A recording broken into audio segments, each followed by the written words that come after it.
Como a grande maioria que está nos assistindo sabe, existe um exame chamado teste do pezinho, que detecta 6 doenças importantes antes mesmo dos primeiros sintomas aparecerem. Mas além do teste básico, existe o teste do pezinho ampliado, que consegue detectar mais de 50 doenças antes do surgimento dos primeiros sintomas. Esse exame ele é extremamente simples, feito com algumas gotinhas de sangue coletadas do calcanhar do bebê nos primeiros dias de vida e pode mudar completamente o futuro de uma criança. Nos últimos anos, a ciência avançou muito. Hoje já é possível rastrear dezenas de doenças através do teste do pezinho ampliado.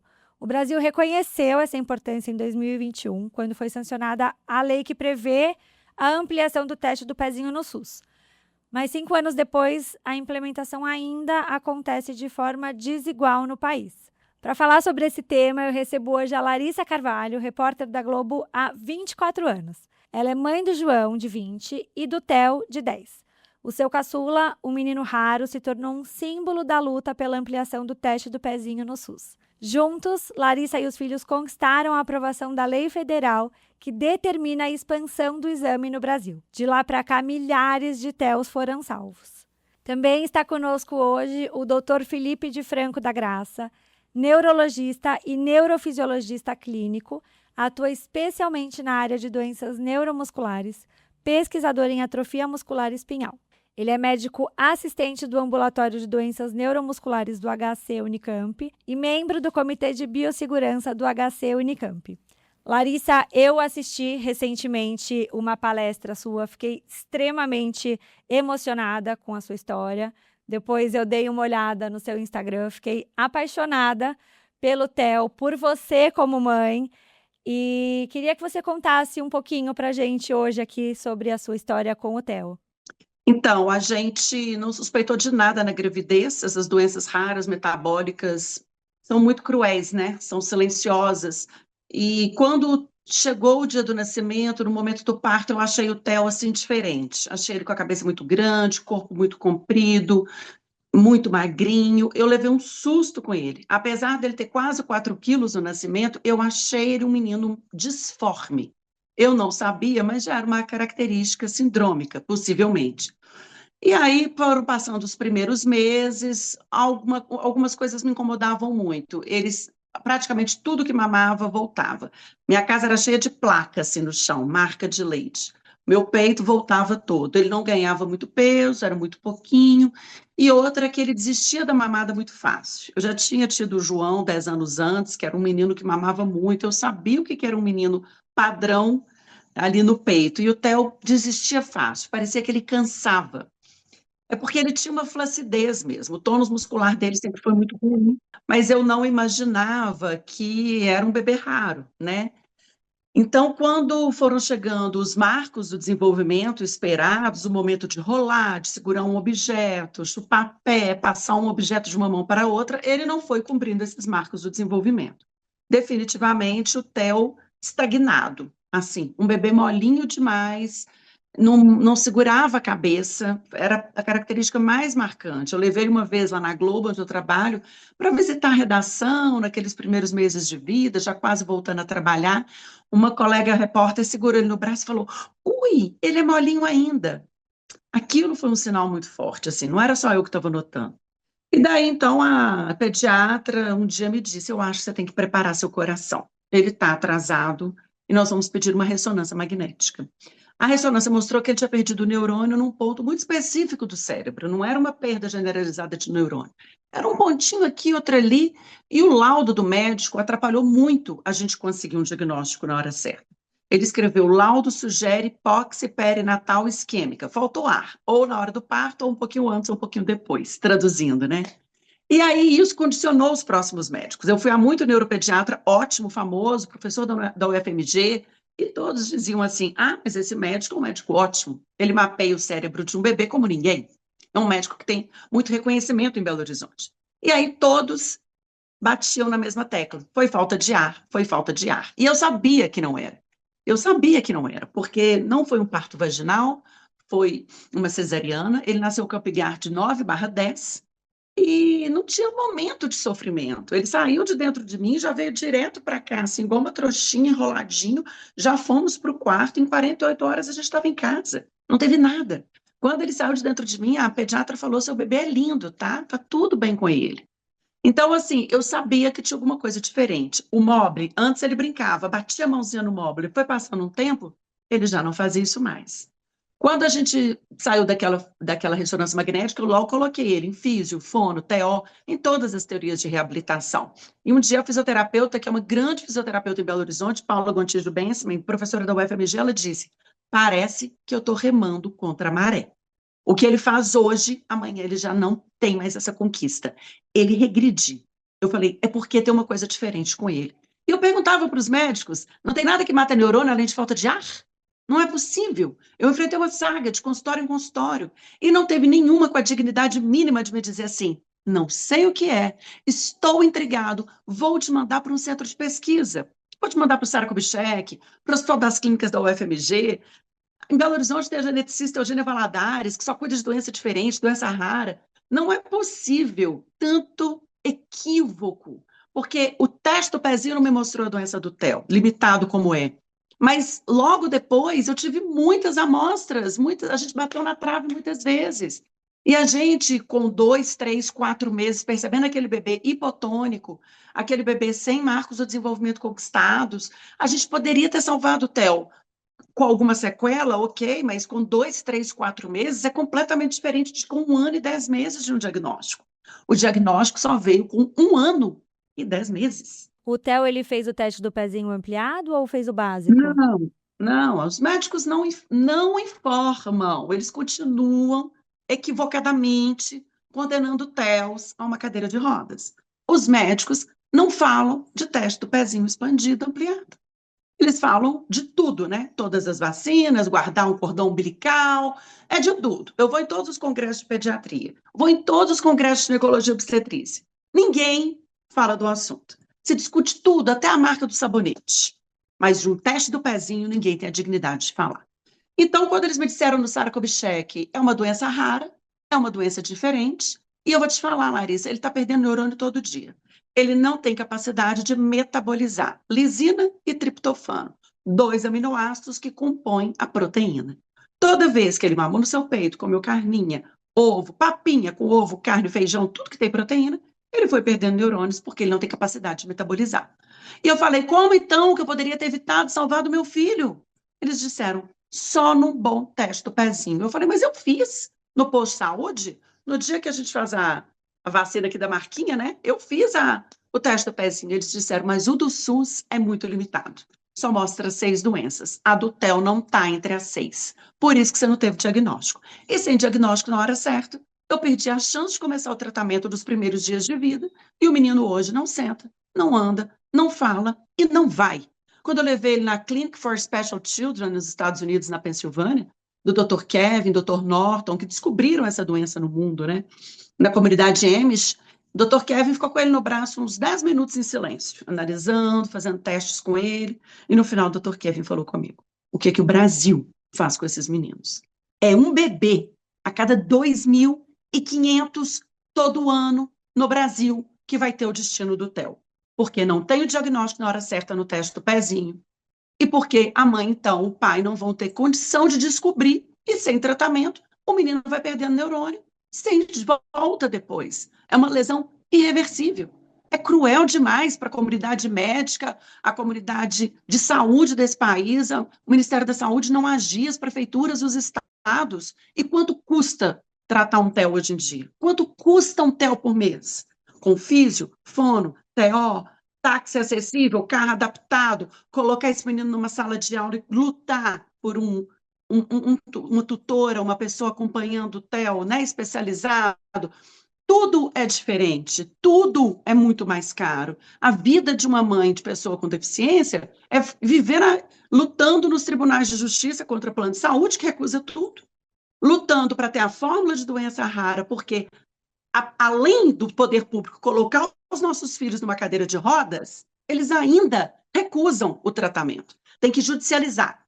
Então, é uma luta eterna. Agora, se descobre o TEL lá na base e começa a dar só aquele grama de proteína que ele dá conta de metabolizar, o menino tem mais de 90% de chance de não ter sequela, dependendo da doença, né? O doutor tá aí, depois ele vai explicar com mais detalhes.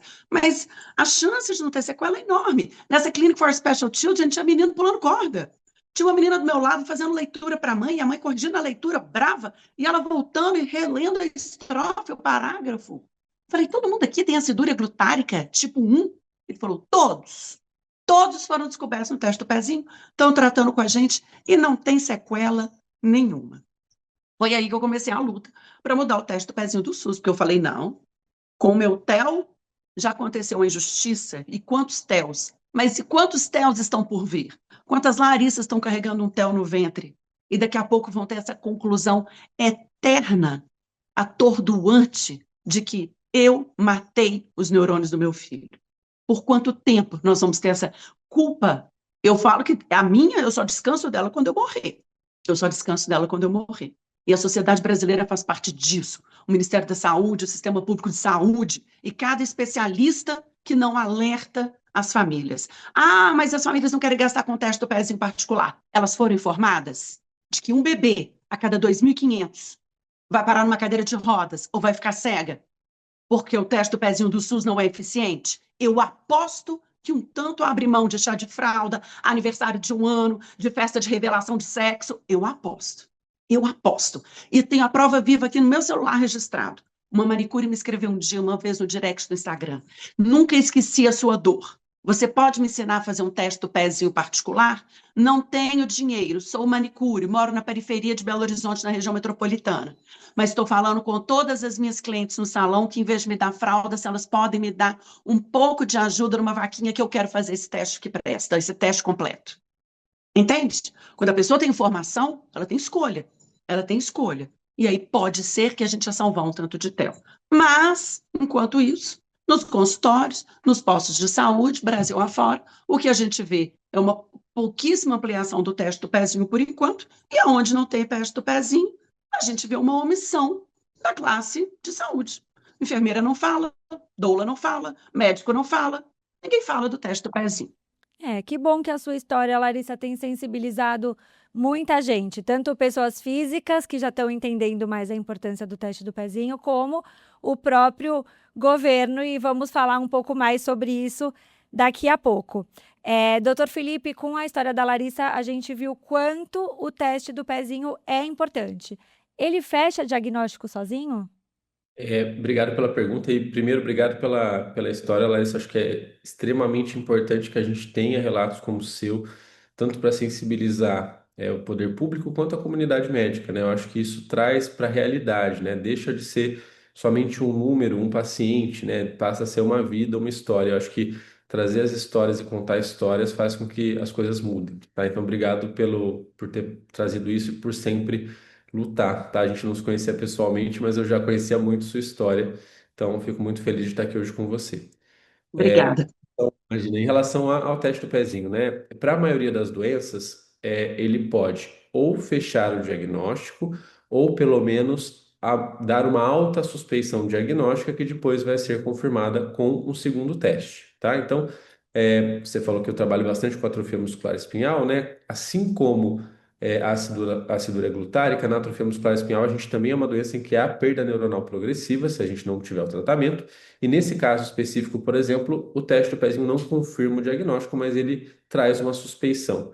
Por que que isso é importante? Porque o teste do pezinho, ele traz suspeição de doenças relativamente raras, cujo diagnóstico por suspeita clínica pode demorar muito para acontecer e quando acontece eu já tive perdas irreversíveis. Então a ideia aqui é justamente trazer esse diagnóstico para um ponto em que a criança não tenha nenhum sintoma e é sempre importante dizer que as doenças investigadas no teste do pezinho são doenças potencialmente tratáveis. Então a gente não está fazendo aí uma suspeita por curiosidade, né? Não é uma curiosidade mera para saber se a criança tem risco ou não de ter uma doença rara. É para poder tratar essa criança precocemente antes que haja perdas irreversíveis. Então a gente tem uma série de doenças raras que o diagnóstico pode ser desafiador clinicamente, quando a gente faz esse diagnóstico clinicamente, porque todas elas podem dar sintomas relativamente parecidos, como hipotonia, por exemplo, como o caso que a Larissa comentou, o bebê mais molinho, várias dessas doenças têm essa característica, né? E aí,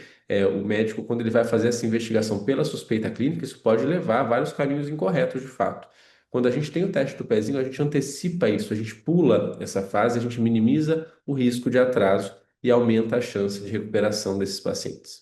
E esse diagnóstico precoce, ele é importantíssimo, né, doutor? Faz toda a diferença para o futuro dessas crianças. Eu mesma tenho uma doença rara, as doenças raras, elas costumam demorar, em média, 10 anos, né, para serem diagnosticadas. A minha, eu demorei 13. Então, realmente, além de tudo que a gente perde no dia a dia, fisicamente falando com a doença, a frustração, o não saber o que nós temos, também emocionalmente abala bastante.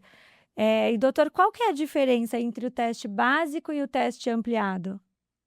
O teste básico, quando a gente está falando de SUS, por exemplo, ele vai incluir poucas doenças, né? Ele vai incluir 6 doenças: a fenilcetonúria, hipotireoidismo congênito, a anemia falciforme, fibrose cística, hiperplasia adrenal congênita e a deficiência de biotinidase. Isso já está há um tempo incluído. Mas quando a gente usa o teste ampliado, quando a gente fala do teste ampliado, a gente vai incluir um grupo muito maior de doenças. Mas é importante também. E aí é um alerta ainda maior, porque não existe apenas um teste ampliado, né? Então, essa é uma questão também bastante importante. Não basta a gente pedir para o paciente fazer um teste ampliado, a gente tem que ter a capacidade de explicar para o paciente quais as doenças que estão incluídas naquele teste e quais as possibilidades diagnósticas. A gente tem testes com diferentes números de doenças que podem ser avaliadas. Por exemplo, eu vou dar um exemplo prático, né? Eu tenho um paciente que teve o diagnóstico sintomático de atrofia muscular espinhal, e veja, foi um caso bastante grave, porque era um paciente que tinha uma história familiar de atrofia muscular espinhal. Então, como tinha história familiar de atrofia muscular espinhal, a família pediu que fosse feito o teste genético para atrofia muscular espinhal. Então, foi feito, na verdade, o teste do pezinho ampliado. Não pediram especificamente, mas falaram: olha, eu tenho essa história que eu preciso fazer o teste ampliado. E foi pedido um teste ampliado que não incluía atrofia muscular espinhal. Então, a gente tem um problema que é não só o que o teste inclui, mas que eu tenho diversos testes no mercado. E o ideal é que você questione ativamente os médicos, né? Óbvio que a gente está tentando lutar cada vez mais para que isso não precise ser feito dessa maneira, mas por enquanto eu acho que uma boa estratégia, né? Já tem vários colegas que eu sei, e a gente tem lutado para que isso aconteça, que expliquem isso, mas o ideal é que se consulte qual teste ampliado está sendo solicitado e quais doenças estão incluídas naquele teste ampliado. Teste ampliado não é um teste só, tá? O teste ampliado é nada mais do que um teste que inclui além das 6 doenças que a gente está falando aqui, tá? Aqui Mas, em Minas, doutor, aqui em Minas, perdão, tem laboratório com 12 tipos diferentes. Os exatamente. pediatras não sabem, quase nunca, qual é o mais eficiente, qual pedir. Os laboratórios particulares, hospitais particulares que fazem, não têm a obrigação depois da busca ativa, como o poder público, que é: deu positivo, deixa eu chamar essa mãe de volta, peraí, traz esse bebê para mim. Não tem obrigação. Quantas vezes, número um, acontece isso que o senhor está dizendo, doutor Felipe? Não sabem qual prescrever. Não sabem qual. Aí chega lá no balcão do laboratório, as moças que atendem também não têm treinamento. Não tem uma geneticista, um geneticista de plantão no laboratório, nunca. Então, fazem às cegas. Tem gente que me chama no direct das redes sociais e fala: mas qual que é o teste que tem a doença do TEL? Como é que chama a doença do TEL que eu quero pedir é com esse? Estão apavorados que as pessoas ficaram. Eu falo: gente, mas não é só a questão do TEL, não, tem várias outras, né, que inclusive são mais frequentes que a do TEL. Então, é uma desorganização que não é possível que a Agência Nacional de Saúde não organize isso. Olha, os testes tipo 1 tem que ser com essas doenças, o número 2 tem que ser com essas doenças, o 3 com essas, aí dá um nome, básico 1, ampliado básico, ampliado avançado e estendido total. Pronto, vamos colocar 4 nomes e vocês, laboratórios e hospitais, vocês vão oferecer esses 4 aqui, todo mundo igual.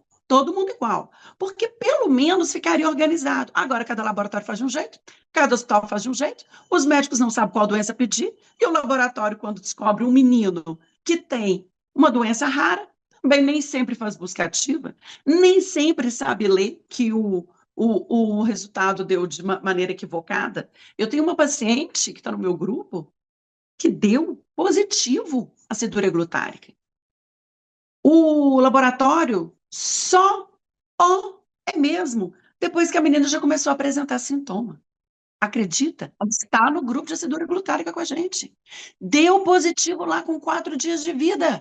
E o laboratório não chamou. O laboratório não chamou, comeu mosca. E tem um outro caso que deu alterado. A mãe desse menino mostrou para a médica e a médica disse: não, isso é comum, essa alteração não diz nada. Dizia, ele está numa cadeira de rodas. Então, falta um treinamento generalizado sobre doenças raras nesse país. Tá? É caótico, a desorganização é caótica. Sem contar que o teste do SUS, que o TEL conseguiu aprovar, a Lei 14.154, a lei federal, também não está sendo cumprida, né? Então, Essa organização seria essencial, e mais do que tudo, né? Eu acho que o melhor cenário seria, de fato, que esse avanço do teste do pezinho da inclusão de novas doenças acontecesse no SUS. Porque se isso acontece no SUS, né? O SUS tem pelo menos a mecanismo de busca ativa que é muito mais eficiente do que desses laboratórios. Então, a gente não precisa só do diagnóstico, a gente precisa que essa criança seja imediatamente colocada dentro de um centro para tratamento. Eu costumo dizer que mais cruel do que você não ter o teste do pezinho é você ter um resultado positivo e essa criança não ser tratada, como um caso desses, né? Eu acho que esse é o pior cenário, porque aí você tem ali o resultado e por uma falha muito grosseira esse resultado não foi, a continuidade desse processo não aconteceu, né? Eu acho que esse cenário é bastante grave e eu acho que sim, incluir esses testes no SUS e avançar nessas fases, né, que foram incluídas na lei, eu acho que isso seria essencial. A gente vê isso na prática hoje, a gente vê uma assimetria muito grande, né? Minas Gerais, por exemplo, para atrofia muscular espinhal, que é minha área de atuação preferencial hoje, tem um avanço extremamente positivo e hoje eu recebo essas crianças para tratamento, vinda de Minas Gerais às vezes, e eu até brinco com as secretárias, elas falam, essa criança veio de Minas Gerais, né? Porque são aquelas crianças que não têm sintoma nenhum, assim, a criança não tem absolutamente sintoma nenhum. Começaram a ser tratadas aí no centro de referência com 7 dias de vida, com 8 dias de vida, recebendo a medicação já no primeiro dia do diagnóstico, contra crianças que estão tendo atraso de diagnóstico, que tem exatamente a mesma mutação, por exemplo, no caso da atrofia muscular espinhal, são crianças que não vão ter capacidade de se movimentar, não vão ter capacidade de respirar sozinhas, não vão ter capacidade de se alimentar sem um dispositivo. Então, isso é a diferença que está aí, e aqui no caso da atrofia muscular espinhal, a gente está falando de uma doença que tem um tratamento, né? Então, o tratamento existe, disponível pelo SUS, pelo PCDT. Então você já tem um gasto do tratamento, que no caso da AME é um tratamento que é caro, né? Um tratamento custo efetivo, sem dúvida, mas é um tratamento caro. Mas você não tem a parte mais barata, que seria o teste do pezinho, e que faria com que o tratamento que já está disponível tivesse o melhor resultado possível, né? Então, mesmo do ponto de vista de saúde pública, né? Porque às vezes se argumenta, isso do ponto de vista de saúde pública, individualmente faz sentido, mas não, aqui a gente tem situações, quando a gente fala de doenças que são passíveis de inclusão no teste do pezinho, a gente está falando de doenças que isso faz sentido tanto do ponto de vista individual quanto do ponto de vista de saúde pública, né? A Tem até gente um estudo da teste do pezinho. faculdade. Desculpa, Oi, doutor, tem pode até falar. um estudo da Faculdade de Medicina que mostra que a cada R$ 1 investido em triagem neonatal, existe uma economia de R$ 5 para o sistema de saúde para pacientes com AME, né? Que é um pouco do que a Larissa falou. Então, a gente evita a cirurgia, evita um tratamento que é muito caro, evita a internação. Então, seria muito mais barato para o governo, inclusive, oferecer o teste do pezinho agora, né, nessa triagem neonatal desde o início, do que depois ter que arcar com as consequências de um paciente com uma doença rara, uma doença grave. E, doutor, até quando que é possível fazer o teste do pezinho? Até Idealmente, quantos dias? Idealmente, o teste do pezinho é para ser feito o mais precocemente possível, né? Então, quanto antes. Porque a ideia do teste do pezinho é que ele seja feito no momento em que a criança não tem sintomas. Então, não vou te falar um dia específico, mas isso varia um pouco no Brasil, né? Em Minas Gerais, isso é coletado, por exemplo, nos postos de saúde, quando a gente fala de SUS. Em outros estados, isso já é coletado na maternidade, isso é uma organização dos estados. Mas o ideal é que esse teste seja programado para ser feito logo ao nascimento do bebê, porque é a fase em que a gente vai ter a ausência de sintomas. Cada dia que passa, e isso depende muito de doença para doença, mas cada dia que passa nessas doenças em que eu tenho perda neuronal, eu tenho perdas irreversíveis que não vão ser recuperadas no futuro, tá? Todos os pacientes, eles têm a capacidade, de plasticidade. Então, às vezes, alguns pacientes que tiveram algumas perdas, quando eu interrompo aquela perda, ele consegue ter alguns ganhos, óbvio. Mas isso tem um limite, né? E quanto menos neurônio eu perder, mais esse paciente vai ter uma boa evolução no futuro, tá? Então, aqui o momento é o quanto antes, tá? Idealmente, esse planejamento do teste do pezinho já tem que estar feito antes da criança nascer, né? Não é uma coisa para a gente fazer, bebê nasceu, agora eu vou pensar em teste do pezinho. Não, essa discussão e tudo isso já tem que estar feito antes do nascimento, porque o teste do pezinho tem que ser feito assim, que o bebê nasce, com essa diferença aí de alguns estados, né? Óbvio que Minas Gerais, como eu comentei, tem funcionado bem essa coleta na rede. Mas em São Paulo, por exemplo, no estado de São Paulo, a coleta em geral é feita dentro da maternidade. E é muito triste, né? O bebê ter as suas possibilidades limitadas por conta do lugar que ele nasceu, né? E aí, falando agora um pouco sobre essa questão da implementação do teste do pezinho, acho que muito, né, por conta dessa luta da Larissa, toda essa visibilidade que ela tem dado para a história do TEL, para a importância do teste do pezinho, muitos muitos tomadores de decisão, né, o governo, parlamentares se sensibilizaram demais com essa história, e aí a lei da ampliação do teste do pezinho foi sancionada no Brasil. Então, hoje, o SUS ele é obrigado a oferecer aquele teste básico que detecta só 6 doenças, e aí, graças a essa lei que foi sancionada em 2021, o Brasil, então, agora deveria oferecer o teste ampliado a nível nacional, para que todas essas mais de 50 doenças pudessem ser rastreadas antes dos sintomas em todos os bebês brasileiros. Infelizmente, ainda acontece de forma desigual essa implementação. Larissa, primeiro eu queria entender de você como que foi receber a notícia de que essa lei foi sancionada, de que a história do TEL sensibilizou esses parlamentares. Eles não se sensibilizaram, não. A maioria absoluta não me ouviu. Eu escutei de um deles: o que você quer é inviável. Eu escutei de um outro: doença rara? É pouca gente. Não mobiliza, não dá ibope. Eu fui a Brasília 11 vezes. Não teve nenhum gabinete que eu não tenha visitado. Eles não sensibilizaram, não. Todas as vezes que eu fui lá na frente, na Câmara, no Senado, falar, microfone na mão, eles estavam ao celular, eles estavam em grupinhos gargalhando. Ninguém prestava atenção. Eles não se sensibilizaram, não. Eles viram uma oportunidade de se vangloriarem da história do TEL, de conseguirem votos a partir da história do TEL. Foi isso que aconteceu. Ninguém se sensibilizou, não. A lei está sancionada e regulamentada desde 2021. Quando eu entendi que o meu filho tinha perdido o neurônio por causa de um teste do pezinho ineficiente, eu fui muitas vezes a Brasília, vi que ali não ia ter solução. Teve um senador, outro deputado, que me ouviram, mas não conseguiram muito mobilizar. O meu filme foi passado lá na frente, meu TEDx, eu matei os neurônios do meu filho. E isso prendeu a atenção deles por 3 minutos de 16, mas também boa parte não prestou atenção, o auditório se esvaziou. E eu entendi que ali não era o caminho.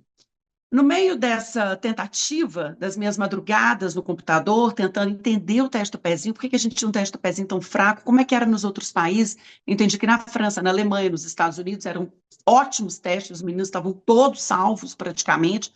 Eu falei, não é possível. E no meio dessa mexida atrás de informação, quando a casa dormia, eu não descansava, eu pensava nos TELs que estavam por vir. E eu falava, não vou desistir, alguma coisa eu vou ter que conseguir fazer. Eu achei o Instituto Vidas Raras nesse caminho. Eles fizeram um comentário no site do NUPAD, que é o núcleo da UFMG, que faz o teste do pezinho em Minas, cobrando. Quando que nós vamos ter um teste do pezinho mais eficiente em Minas Gerais? Vocês têm equipamento, não é possível. Uma cobrança. E daí eu procurei o Instituto Vidas Raras, procurei o NUPAD e comecei a entender algum caminho ali. O Vidas Raras já tinha uma petição, um projeto de lei de iniciativa popular, tentando 1 milhão de assinaturas. Por quê? Porque os políticos não tinham sensibilizado coisa nenhuma. Então, eles entenderam que tinha que ser por lei de iniciativa popular. Já que quem tem que fazer alguma coisa não estava fazendo, então eles convocaram a população. Eles tinham mais ou menos 16 mil assinaturas, ou 26 mil, já não me lembro. E aí eu falei, eu posso ser voluntária? Eu posso entrar com vocês nessa? Elas me aceitaram prontamente.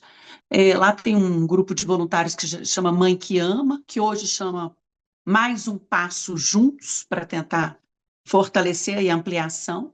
E o Instituto Vidas Raras, então, abraçou a história do TEL e a gente começou juntos a tentar essas assinaturas. O que é que eu fiz? Eu fiz um TEDx que teve 1 milhão de visualizações em 24 horas. Acho que muito pelo título que eu coloquei, o Mateus Neurônios do meu filho, foi muito impactante. As pessoas assistiram, ali eu consegui 200 mil.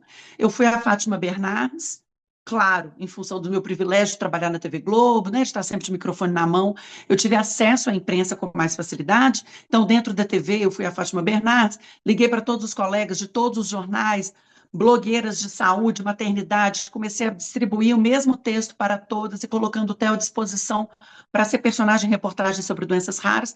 E aí eu consegui dar uma mobilizada na imprensa, a gente deu uma chacoalhada boa, muita reportagem foi feita sobre o teste do pezinho na época, de todos os órgãos de imprensa, todos.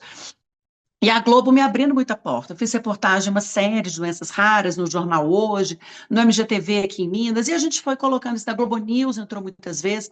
E aí essa discussão foi sendo ampliada. Quando eu fiz o documentário no Globoplay, Uma Gota de Esperança, a gente ainda estava atrás da esperança de conseguir 1 milhão de assinaturas, e a gente não tinha. E quando isso foi para o ar, eu saí da Fátima Bernardes da entrevista, tinha 4 ramais da TV Globo, assim, me esperando, querendo falar comigo. Era um senador, 2 deputados, a primeira-dama na época, todos dizendo, estamos impactados, não sabíamos que a situação era essa. A gente quer se comprometer com você de que vamos resolver o teste do pezinho. E aí eu falei, olha, uma portaria no SUS resolve. Mas vocês também podem tentar passar um projeto de lei. Como eu já vi que o negócio não engaja, né, como eu escutei aí em Brasília de um nobre deputado federal, eu vou então, eu mesma, continuar com Vidas Raras, tentando essas assinaturas. E quem conseguir primeiro, gente, é maravilhoso, o negócio é resolver.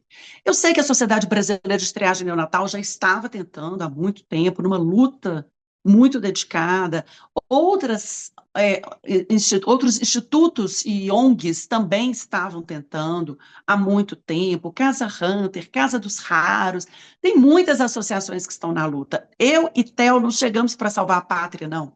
A gente só chegou num arremate para puxar a história baseadamente em 2 situações que convenceram.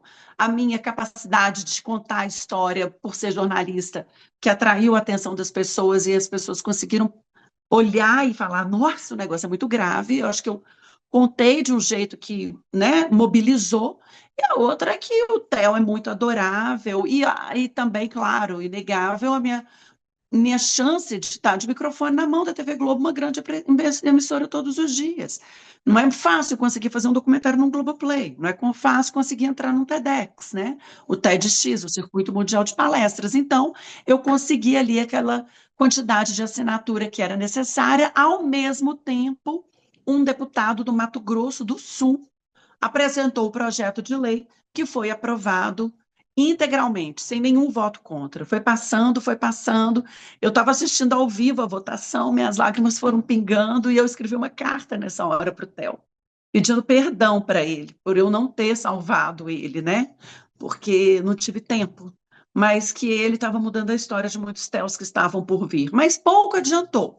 Hoje nós temos Minas Gerais cumprindo a lei federal, que é a lei do TEL, a 14.154, com mais de 60 doenças. O Distrito Federal já tinha um ótimo teste do pezinho do SUS, tem um ótimo teste do pezinho. O Rio de Janeiro já está com mais de 40 doenças, e Campo Grande, no Mato Grosso, também já está com mais de 40 doenças. São esses 4 lugares que ou estão cumprindo ou começaram a cumprir a lei.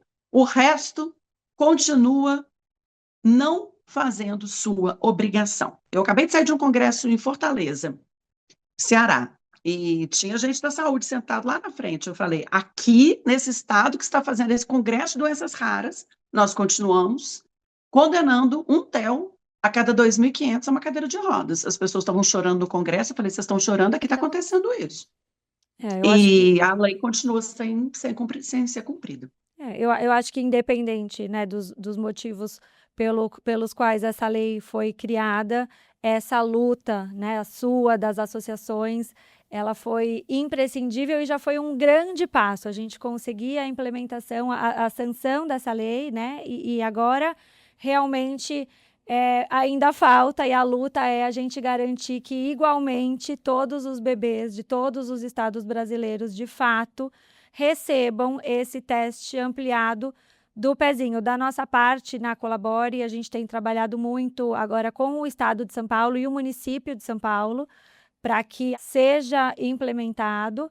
E o São Paulo é o primeiro de muitos que a gente ainda vai trabalhar para conseguir agilizar essa implementação de fato, para que nenhum outro bebê precise, né, e nenhuma outra mãe precise se culpar tanto, né, Larissa? Porque é impressionante o quanto a gente se culpa. Você falando que você matou os neurônios do seu filho, ou escreveu uma carta pedindo desculpa para o seu filho, mas na verdade tudo que eu ouvi na sua história foi uma mãe maravilhosa, que estava o tempo inteiro atenta, que foi procurar diversos médicos para tentar entender o que aconteceu. Que pena que o Theo não teve acesso ao teste ampliado, mas que lindo que a história dele com certeza vai mudar tantas histórias. E quem quiser apoiar esse projeto da Colabore para a gente conseguir essa agilidade na ampliação do teste do pezinho no estado e no município de São Paulo, pode assinar a petição também. Depois eu vou deixar aqui mais informações. Doutor, como a Larissa falou, a gente tem ainda pouquíssimos estados, né, que já estão com essa implementação do teste ampliado completo em todas as suas fases. O Brasil ele tem capacidade técnica para ampliar isso em todos os estados? E se sim, o que ainda impede da gente ter esse teste ampliado nacionalmente? Tem capacidade, né? Eu acho que é só uma questão de organização. Alguns lugares com um pouco mais de dificuldade que outros por questões logísticas, mas eu acho que isso são coisas que são superáveis. Acho que o que a gente precisa é entender que isso é uma prioridade, né? Aí eu entendo que existam várias prioridades em saúde, mas essa é uma prioridade máxima, né? E eu acho que trazer isso como prioridade é o principal ponto que falta para que isso aconteça. Eu acho que o principal ponto não é falta de recurso ou falta de estrutura. Eu acho que o principal ponto é falta de prioridade para que isso seja implementado da maneira adequada. Então, o que a gente vê hoje é pelo menos no que eu conheço de fluxos de atendimento no SUS de pacientes com essas doenças que já têm o diagnóstico, com a estruturação cada vez melhor. Então, a gente está com tudo pronto para receber esses pacientes, por exemplo, no estado de São Paulo, falo pela atrofia muscular espinhal, mas esses pacientes não chegam ou chegam de outros estados porque a gente não tem o teste sendo feito aqui, né? Então, falta de fato, eu acho que é a prioridade, né? Eu acho que, como eu já frisei, acho que é muito importante a gente ter essas histórias sendo trazidas e deixando de ser números. Não é um paciente a cada 2.500, é uma criança que tem toda uma história de vida, que tem uma família por trás, que muda e que envolve a história de muitas outras pessoas, né? Então, eu acho que a gente trazer as histórias como a Larissa trouxe, eu acho que isso tem um poder incrível, porque isso mostra a prioridade. Se a gente for encarar a doença rara como número, ela nunca vai ser prioridade.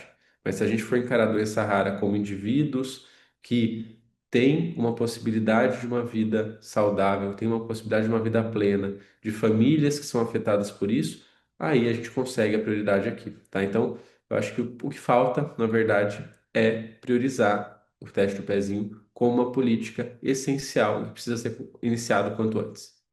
Doutor Felipe, é uma amostra o que acontece em Minas, né, gente? 853 municípios. O que está sendo feito aqui? É claro que o menino que está lá no Vale de Jequitinhonha não tem a mesma agilidade para ser atendido que o que está em Belo Horizonte, do lado do Hospital das Clínicas. O profissional do Vale de Jequitinhonha ou do sul de Minas, talvez não tenha o conhecimento sobre doença rara, mas o que é que a gente começou a fazer aqui?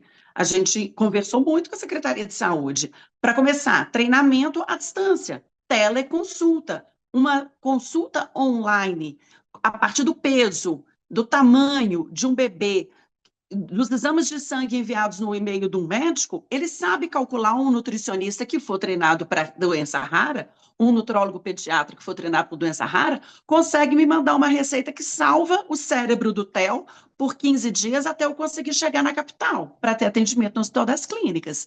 Então, é possível por teleconsulta, e é possível capacitando os lugares mais distantes das capitais, mais distantes dos hospitais das clínicas, dos hospitais universitários, como o Juiz de Fora tem, Uberlândia tem aqui em Minas, é possível, a partir de treinamento de uma equipe que precisa ser o quê? Neuropediatra, geneticista, nutricionista ou nutrólogo pediatra, e a equipe multidisciplinar é o sonho, físio, fono, TO, maravilhoso se tiver. Mas essa base aqui, de especialistas, salva uma criança, ainda que por teleconsulta nos primeiros dias. Depois, a gente vai trazendo esse menino para o centro que já está treinado, que já está especializado. Então, se não tiver treinamento e não implementar pelo menos teleconsulta para ontem, porque tempo é cérebro, aí é claro que a gente vai ter um TO atrás do outro. A gente precisa ampliar o teste do pezinho, cumprir a lei, já está ampliado, né? Mas cumprir a lei federal e, ao mesmo tempo,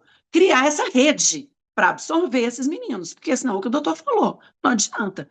Fica com o exame na mão, mas quem vai atender? Em Belo Horizonte, só o doutor Rodrigo Arantes vai sair, até que sai lá do Vale do Mucuri, chega aqui no Hospital das Clínicas, e até que a prefeitura coloca menino no carro, traz a família, arruma lugar para ficar, pronto. Já lesionou o cérebro do menino. Tem que ser urgente. Então, é teleconsulta para casos recém-descobertos que estão longe dos centros especializados e ir formando esses núcleos de atendimento país afora. Hoje eu tenho mapeado quem é o médico de cada estado que entende de doença rara, principalmente da doença do TEL, porque eu vou ajudando essas mães. No seu estado tem tal fulano, vamos ligar para ele. Não atende pelo SUS, é só no particular, vamos numa vaquinha. A gente vai se ajudando por aqui. E a receita está certa e a amostra máxima é o número. Em um ano de ampliação, de cumprimento da lei federal em Minas Gerais, um ano, só com as novas doenças incorporadas, são mais de 500 crianças salvas. Todas estão recebendo tratamento pelo SUS, dentro dos hospitais credenciados em Minas Gerais para atendimento de doença rara, não estão tendo que judicializar. E a última entrevista que eu fiz no Jornal Nacional com a doutora Juliana Gurgel Gianetti, que é neuro muito especializada em AME como você, doutor. O que é que ela disse? O que é que eles vão viver, Larissa? Quando eu perguntei, qual é a chance dessas crianças? Ela respondeu no meu microfone e de cá a lágrima da repórter caía. Ela respondeu, eles vão ter chance de segurar no lápis, de correr, de descer um escorregador, de ter vida plena e típica, como toda criança tem o direito, como toda criança merece. Porque o praticamento do SUS está na porta e porque o teste do pezinho passou a funcionar. Então, é possível? Não tem nada, nenhuma fórmula tão mágica em Minas Gerais acontecendo que estados tão ricos não possam implementar. Não é possível isso. E quem não sabe implementar, que liga para cá, liga para o UFMG, conversa com o doutor Nélio Januário do NUPAD. Como é que vocês fizeram, doutor Nélio? Liga para o Hospital das Clínicas, vem cá visitar o Hospital das Clínicas para entender como é que está sendo atendido esses meninos. Político não faz caravana para tanto lugar, para tanta coisa. Não pode entrar num avião, num ônibus e vir cá conhecer em Minas Gerais como é que o negócio está funcionando, não? Uma ótima sugestão. Fica a dica aí, então, né, para todos que estão nos assistindo. Por último, que a gente já passou aqui do nosso tempo, doutora, a gente falou aqui, eu vou fazer uma última pergunta para o doutor Felipe e uma última para a Larissa. O que é a AME e como que ela impacta o desenvolvimento de uma criança? Perfeito. A atrofia muscular espinhal é diferente da acidura glutárica, por exemplo, que é uma doença neurometabólica. Na atrofia muscular espinhal, a gente está falando de uma doença genética que leva à falta de uma proteína que é essencial para a vida dos neurônios motores. Os neurônios motores são neurônios que se localizam na medula e que se conectam com o músculo. Então, eles vão ser a ponte entre o cérebro e o músculo dos pacientes.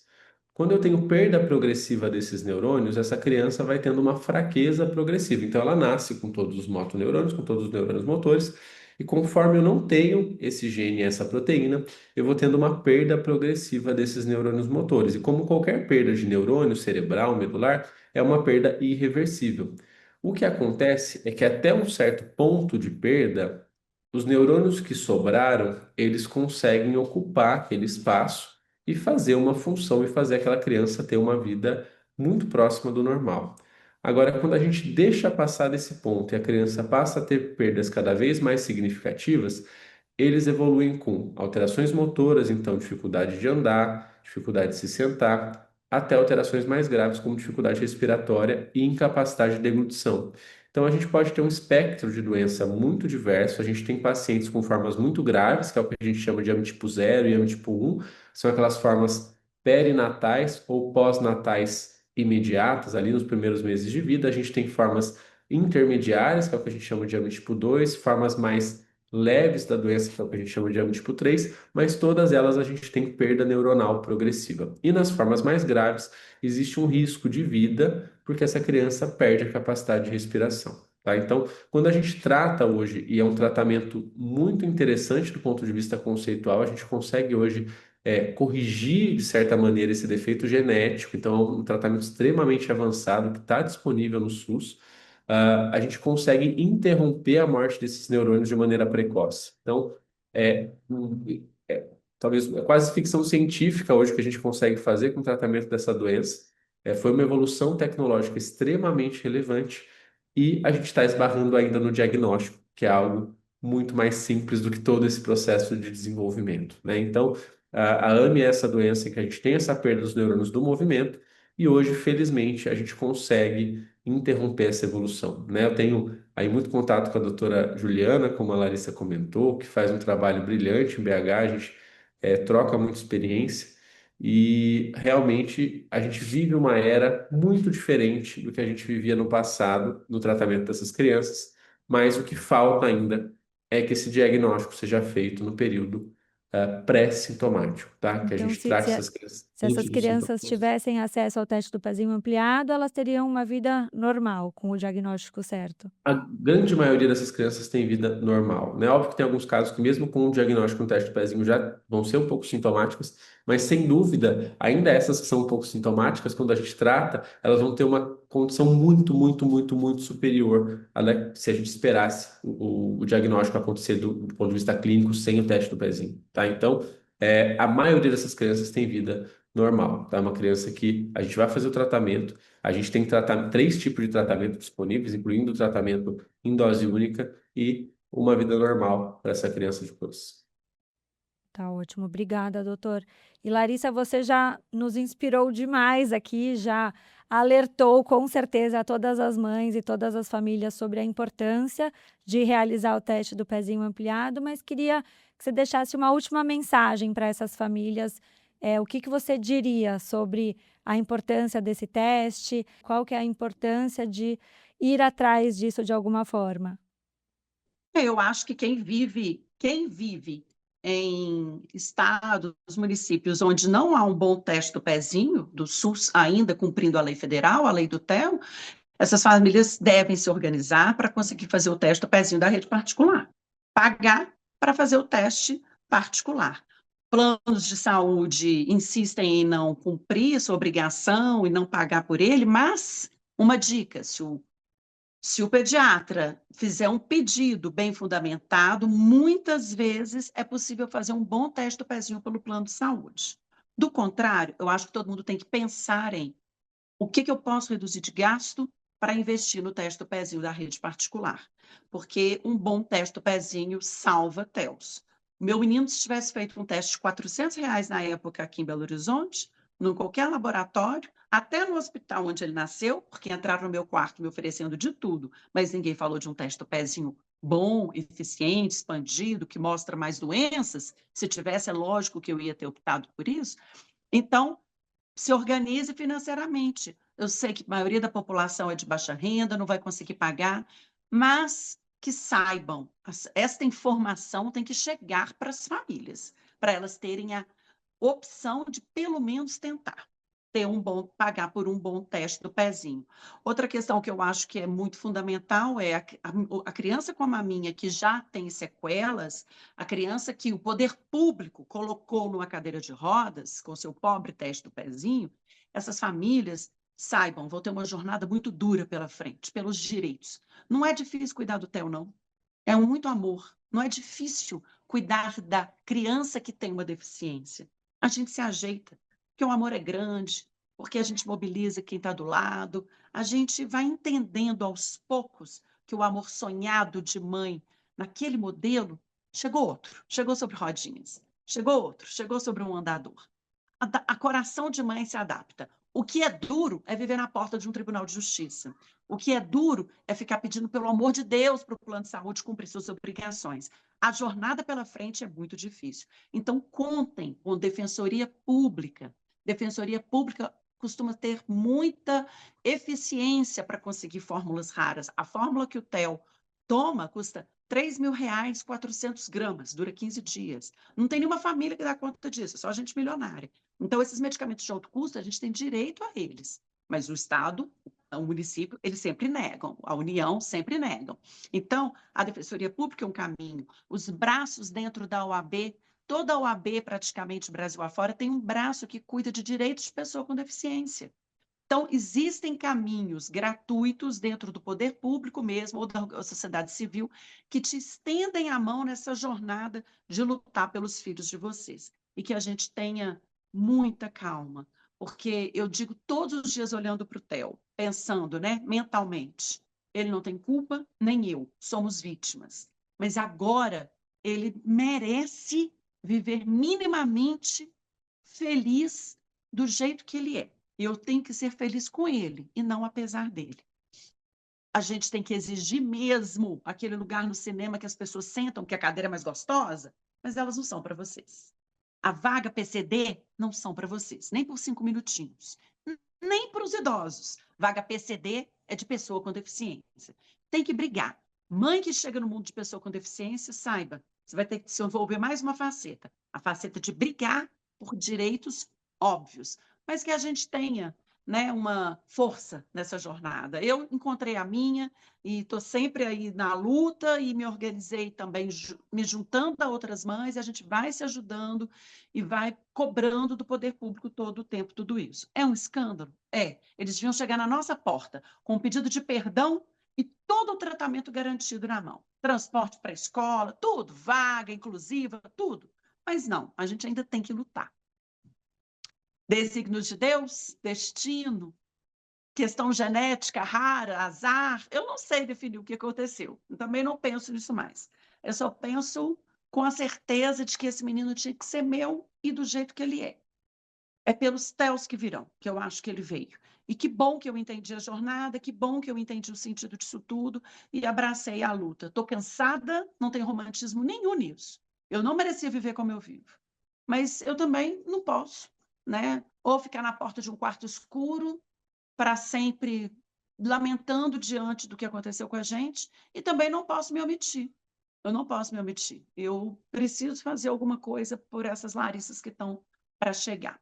Minha mensagem é essa: muita força, olho no teste do pezinho, procure quem entenda. Você tem 9 meses de gravidez, procura quem entende doença rara, genética na sua cidade e pergunta qual é o teste do pezinho bom num hospital aqui, num laboratório aqui. E, enquanto isso, cobra daquele deputado está lá em Brasília, que você votou, cobra daquele deputado que está aí na sua assembleia da sua cidade. Uma cidadezinha pode implementar um bom teste do pezinho, não precisa ficar esperando o governador, não. Mas cobre de todos, secretário de saúde. Cadê o secretário de saúde? Pega o nome dele, chama ele. Vai na rede social. Não é possível que eles não estão entendendo o que está acontecendo nesse país. A gente tem que botar o gogó para funcionar, porque senão vai ser um Theo atrás do outro, como já está sendo, Bom, mensagem final extremamente poderosa. Obrigada, Larissa. Que sorte do Theo de ter uma mãe tão guerreira, tão amorosa, tão forte. E que sorte dos Theos que virão de ter uma Larissa e tantas outras associações também lutando pelas doenças raras. Então, nós vimos aqui que hoje a ciência já permite identificar dezenas de doenças raras antes mesmo dos primeiros sintomas aparecerem. E o Brasil já reconheceu essa importância em lei. O desafio agora é fazer com que esse avanço chegue igualmente a todas as famílias. Para isso, assine a carta aberta da Colabore, que todos os bebês de São Paulo tenham acesso ao teste do pezinho ampliado. Para assinar a carta, é só acessar bit.ly/cartabebês. Muito obrigada pela presença de vocês e por trazerem aqui um bate-papo tão inspirador, tão poderoso e tão importante. Obrigada, Muito gente. Obrigada, doutor. Tchau, Laís, um prazer. Tchau, tchau.